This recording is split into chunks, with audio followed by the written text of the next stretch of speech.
வணக்கம்.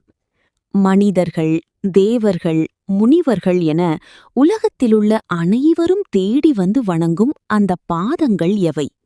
நிலவையும் பாம்பையும் கங்கை நீரையும் தன் தலையில் சூடிய அந்த புனிதன் யார்? அப்பர் பெருமான் என்று அழைக்கப்படும் திருநாவுக்கரசர் சிவபெருமானின் பேரழகையும் அருளையும் விளக்கும் ஒரு அற்புதமான பாடல் இதோ. மனிதரும் தேவரும் மாமுனிவரும் வந்து சென்னி குனிதரும் சேவடி கோமணமே கொன்றை வார்சடைமேல் பனிதரும் திங்களும் பாம்பும் பகீரதியும் படைத்த புனிதனும் நீயும் என் புந்தி எந்நாளும் பொருந்துவே.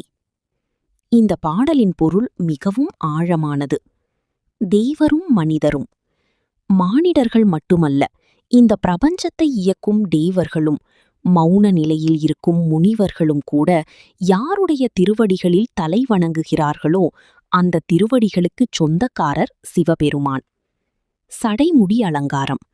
குன்றை மலர்கள் சூடிய நீண்ட சடைமுடி, அதன் மேல் குளிர்ச்சி தரும் சந்திரன், சீரும் பாம்பு மற்றும் வானிலிருந்து இறங்கி வந்த பகீரதி எனப்படும் புனிதமான கங்கையாறு, இவை அனைத்தையும் ஒரு சீர தாங்கியிருப்பவர் அவர். சாராம்சம்: இப்படிப்பட்ட மகா புனிதமான இறைவா, நீ எப்போதும் என் புந்தியில், அதாவது எனது புத்தியில் அல்லது சிந்தனையில் நீங்காமல் வீற்றிருக்க வேண்டும் என்று வேண்டுகிறார் அப்பர். வாழ்க்கையில் குழப்பங்களும் துயரங்களும் வரும்போது நம் புத்தி தடுமாறலாம்.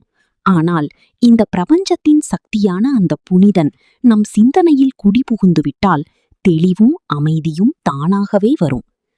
இறைவனை வெளியில் தேடுவதை விட நம் எண்ணங்களில் நிலைநிறுத்துவதே உயர்ந்த பக்தி என்பதை இந்த பாடல் நமக்கு உணர்த்துகிறது. இந்த பாடல் உங்கள் மனதிற்கு அமைதியை தந்ததா?